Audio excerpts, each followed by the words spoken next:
So we'll give 10 more seconds, then I'll freeze the poll. 5, 4, 0. Okay. So I asked the question, do you think it is fair that only Kohanim and Leviim have special roles in the Beit HaMikdash? And it was almost a 50-50 split. Yeah.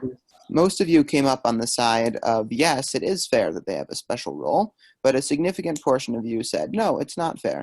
So do one of the yeses and one of the no's want to raise your hand, and we can discuss maybe your thought process about that. Okay, Mordechai and Ayelet. Oh, wow, okay. Mordechai, Noah, and Ayelet. I think Mordechai and Ayelet were the first two, so I think I saw Mordechai first, so why don't we go with him? Well, did you both answer the same answer? That's the question. Yeah, well, we'll find out. All right. So Mordechai, you wanna tell us? So I think that it was fair because Hashem chose them, and since they were chosen, and also some people said they were the Kohanim because most people say actually Ha'egel, although because the Bethlehem sinned by the Ha'egel, so it ended up being them because they didn't sin. But also Hashem chose them, so if Hashem chose them, then that's how it is. You're saying then that in a certain sense, divine right is divine right, and there's nothing for me to do about that. Like we can't, we don't choose which mitzvot are fair, so we don't choose it if this is fair. Okay, that is a legitimate statement. Right. Noah and Ayelet, did either of you think the opposite, that it is unfair? I said yes, and mine was a very similar answer. So. Okay. Okay. Me too. All right. So does anybody on the other side want to explain to us what they think?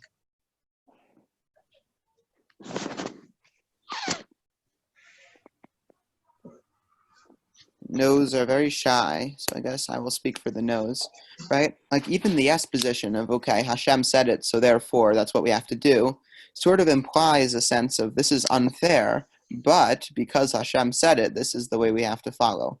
And I think inherently we all have that sort of innate built-in sense that Korach had, that it's not fair, right? The Kol Ha'edah Kulam Kedoshim, everyone is holy. Why should the Kohanim get to serve Hashem, the Beit HaMikdash, which if you have to remember, in the time when the Beit HaMikdash was standing, that was the center of Jewish worship. It wasn't like shul where everyone could go.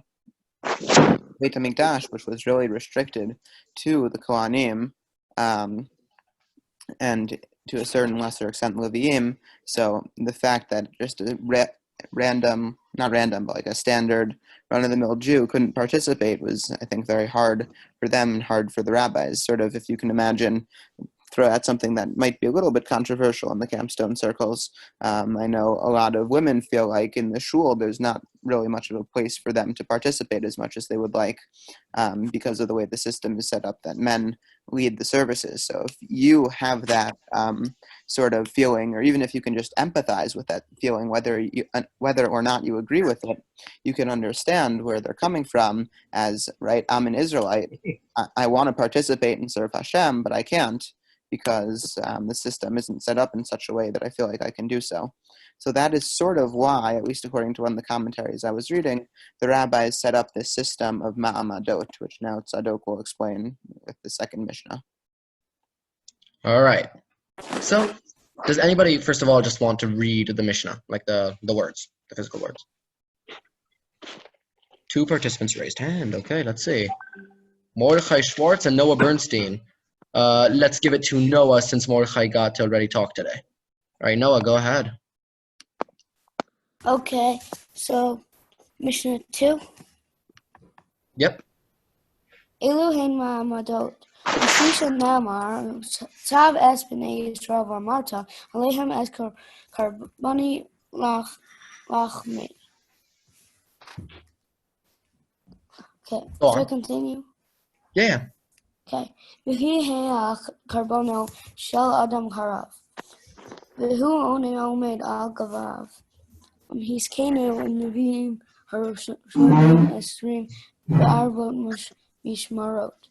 Al Kal Mishmar Umishmar Hayam Ma'amad B'Yushalayim Shel Kohanim Shel Leviim B'Shel ישראלים. הגיע זמן המשמר לעלות. כהנים ולוויים עולים לירושלים וישראל שם עושו משמר ויתכנסין לארעיהן וקוראים למעשה בראשית. All right. Thank you, Noah. So there's this idea called a ma'amad. Now, what does that actually mean? So, as we've discussed earlier, but I will mention again, the Kohanim and the Levi'im were divided into 24 groups that each would be in the Beit HaMikdash for about 2 weeks each. I think it was, yes, 2 weeks. And these 24 groups would cycle, and over the course of the year, each group would go in for 2 weeks. Come sit here, okay?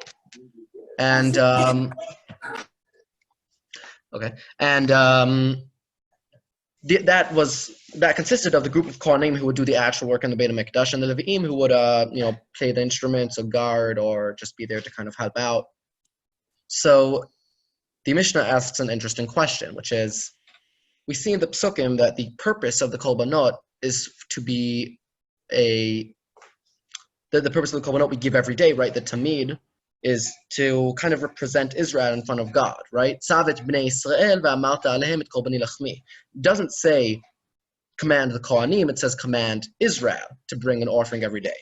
So they ask, understandably, if this is Israel's offering they're bringing every day, how can Israel not be involved in the process? After all, if I go into Beit HaMikdash to bring a korban, even if I'm not a Kohen and I am not doing the actual shechita and the actual throwing in the mizbech, I'm still there. And often, if depending on the type of korban, I might even eat from it.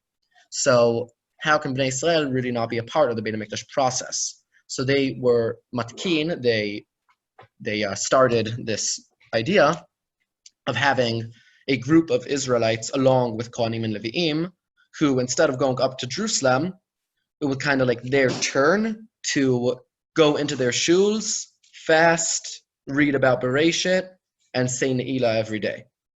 And that is one of the 3 times in a year,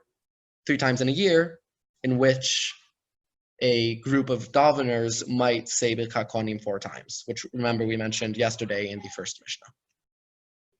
That is a basic rundown of what a ma'amad actually is. A group of Israelites who got together in their cities and their towns and their shuls in turns, 24 groups, much like the Kohanim and the Levi'im, in order to daven, to fast, and to read about Bereshit.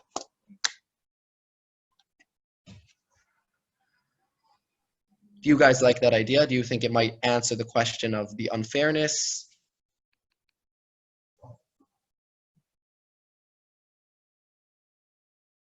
They're not called at once. Right, so in other words, to set it up, from the beginning, we had this system of mishmarot, where there are too many Kohanim and Levi'im to serve at the Beit HaMikdash all at once. So for most of the year, the Kohanim and the Levi'im live throughout Israel, serving as teachers of Torah and halachic and moral instructors for their communities. And for 2 weeks out of the year, they would go up and serve in the Beit HaMikdash. But now that leaves the run-of-the-mill Israelites, like myself, feeling kind of lonely, right? They all have this special place in the Beit HaMikdash, but the regular Israelites don't have anything. They don't have a way to connect to Hashem in that same way. So what do we do to solve the problem? We make this system where during the week that the Mishmar is going up, the Kohanim and the Leviim, which make up the Mishmar, go up to Yerushalayim. The Israelites sort of support them from at home. I feel like it's kind of like when you watch a sports game from at home, right? And you're cheering on your team and you've got your food and you're cheering. Now, they don't really hear you, but you're sort of supporting them anyway from behind the scenes. And so that way they feel like they can also participate. Do you guys think that that would work? If you were an Israelite, do you think that would fix your problem? Yes. Yes. Okay. Anyone disagree? I don't feel like it's the best way. I do. I do. What I want, but you can't exactly have the whole country looking at Beit HaMikdash. I didn't quite hear what you said, Mr. Schwartz. Can you just repeat that? So I don't think it's exactly what I would want, because I would want that like everyone would be able to work there, but that won't work with a whole country. So I think like that makes sense. Right. So you're It's a good sort of point.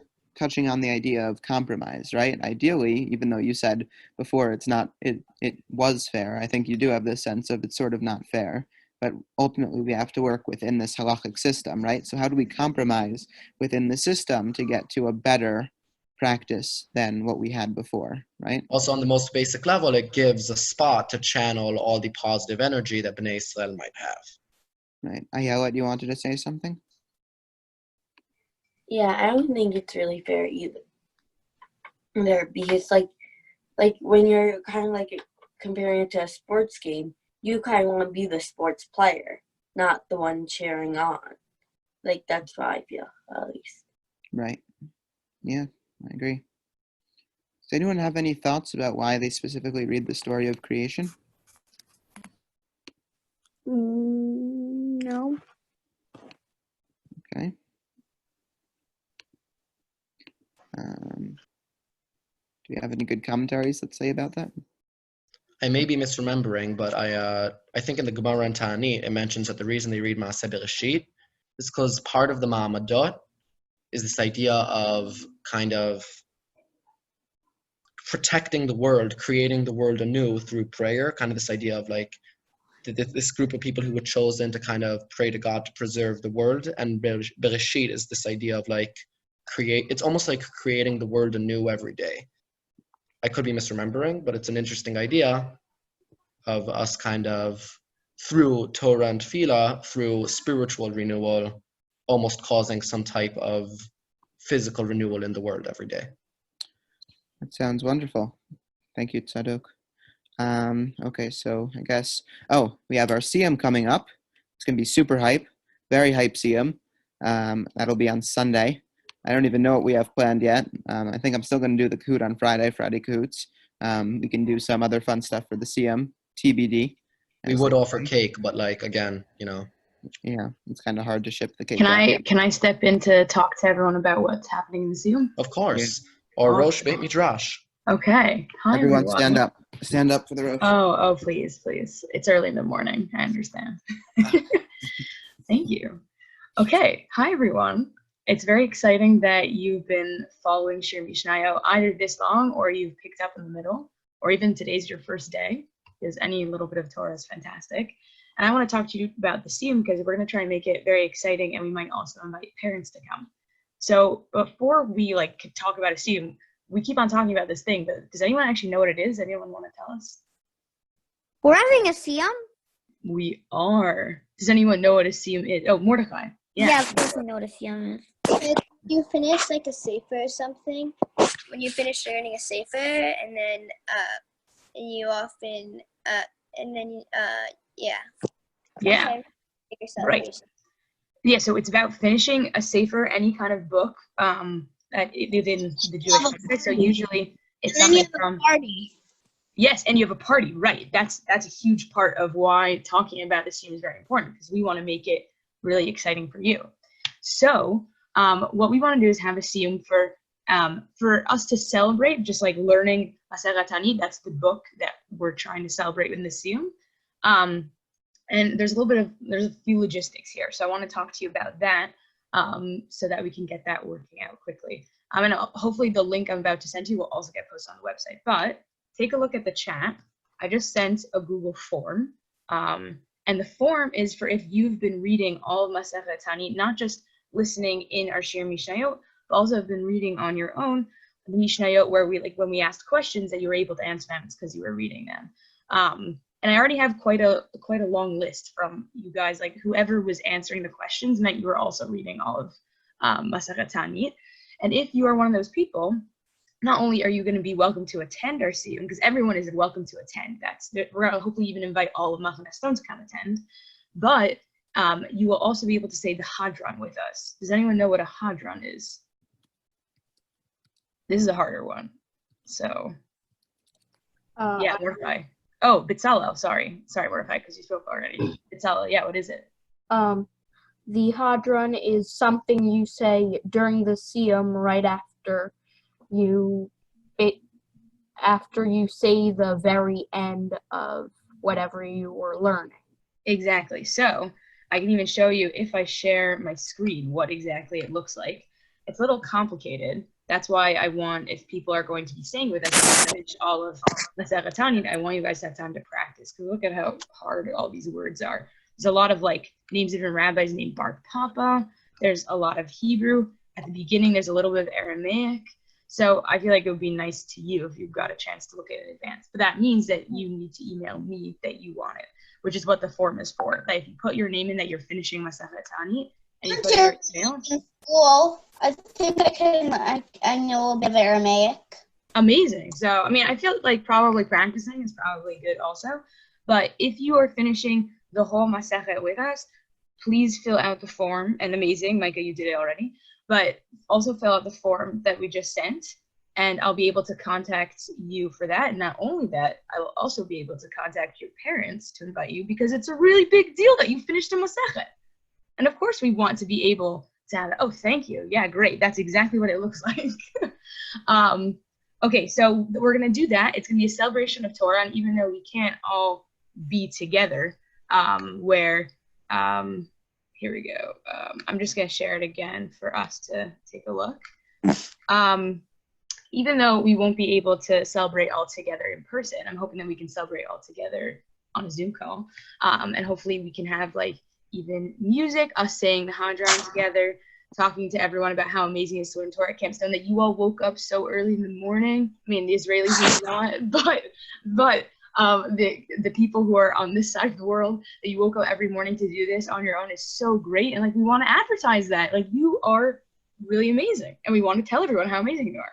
So in order to do that well, you need to give us your email and tell us that you've been finishing Masechet Tanit. Also, probably what would be helpful, I put in that link from the Hadron. If you've been having trouble finding Masechet Tanit to finish on your own, or if you want to catch up and you haven't been able to submit all the questions and you want to jump in now, look at this. This is Sefaria, what we've been using every single Shiur Mishnayot, and you can read it up on your own. This you have from now till Sunday at 10:30 in the morning, Eastern Standard Time. So it's possible to catch up. If you haven't been necessarily going to want to make the Siyum, but now I just made you. Wait, Sophia, 10:30 or 8:30? Like the Siyum's later? Oh yeah, it's at 10:30 because it's Sunday, and also because there's like other ending ceremonies. No problem. So keep in mind, guys, just one thing Sophia forgot to mention. Sorry, Sophia. At the Siyum, we'll also be learning the last Mishnah together, because that's in Siyums. Traditionally, you in fact learn the last Mishnah / last Sugya, whatever, together before the Siyum. Yeah, so that's totally correct. Thank you for mentioning that, Sato. The order of how a Siyum works is that you finish it like literally right there. So you say the last Mishnah, and either we can finish it, or maybe there's a chance one of you wants to finish it or explain it. In that case, also, you should be in touch with us. When you put here, I'll even put it down. You know, I'm going to give you guys my personal email so that this actually happens. I want you to fill out the form, but if you are interested in helping out, you can also just email me right there. And we can get you all involved. So the idea is we'll let everyone in. We will explain like what Masechet Tanit was, because a lot of people don't know why we have a whole Masechet just talking about fasts, but I'm sure you guys realize now that there's a lot going on in Masechet Tanit. Then we will finish with the last Mishnah. Then we will do the Hadron. And then we will have a nice little party. Obviously, it's not easy to have a party on Zoom. Hopefully there'll be some music. We'll tell you to bring some food with you and maybe some hot cocoa. And it'll be really exciting, just a great opportunity to advertise some Torah. Does anyone have any questions, or is everyone just excited? I know I'm excited. Woo! Okay, great. All right. So if you have any questions, look at my email again. We'll put all this information on the website in case you missed it, but ideally click on it now, because the sooner we know, the better. And yeah, get excited for Sunday when we actually finish this Masechet, which is amazing that you finished this piece of Torah Sheba'al Peh, and it's the beginning of your journey in Torah learning. Woo! And don't forget, that we've got our questions for today to answer on the website. Question number 1 on our first Mishnah is why were the Ma'amadot instituted? Question number 2 on the second Mishnah, which is the third Mishnah of the fourth parak, is what section of the Torah did they read during the Ma'amadot? Question number 3 speaks about the fourth Mishnah in the parak, the third Mishnah of today, which is who changes their mind in this Mishnah. Okay. Okay, thank you, everybody. If you have questions for Sophia about the Siyam, for myself about how awesome I am, for Tzadok about Israel, you can feel free to stay back. Otherwise, you can go. Ivan and Holy Ram, by the way, are not actually on Shiur Mishnayot anymore. That's why their picture is often muted. They're definitely watching TV in the other room. I can hear them. Magic. All right. Bye-bye.